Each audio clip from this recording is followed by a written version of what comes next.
ួស្តីថ្ងៃនេះខ្ញុំធ្វើពវៀនជ្រូកបំពងបងប្អូនអញ្ចឹងពវៀនជ្រូកខ្ញុំនេះកកទេអញ្ចឹងខ្ញុំដាក់ដាំទឹកដាក់អំបិលហើយនឹងគល់ស្លឹកគ្រៃ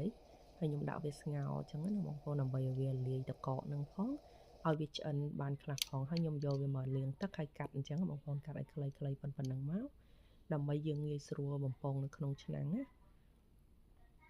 ហើយពេលបំពងបងប្អូនបំពងវា2ដងបងប្អូនអានេះខ្ញុំអត់បានបង្ហាញអាទី1ទេខ្ញុំបំពងម្ដងហើយខ្ញុំលើកចាញ់ឲ្យត្រជាក់ហើយខ្ញុំយកមកដាក់បំពងលើកទី2ដើម្បីស្រួយបានយូរ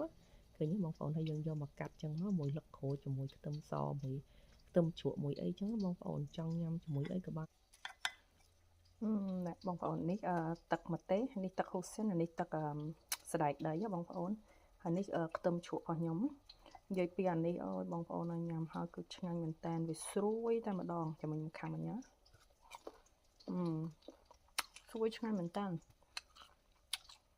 ញ៉ាំមួយខ្ទឹមជ្រក់អញ្ចឹងទៀតមកតោះ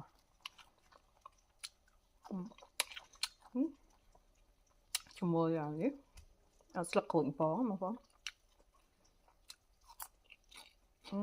ញ៉ាំមែនតើបងប្អូនដូចថាអត់ដឹងញ៉ាំអីចង់បាន snack របស់អាហារសម្រន់តែអាហារនេះអត់មានសុខភាពល្អទេតែខ្ញុំចង់ញ៉ាំមែនតើខ្ញុំនឹកសុខខ្មែរអរគុណដែលតាមដានវីដេអូខ្ញុំ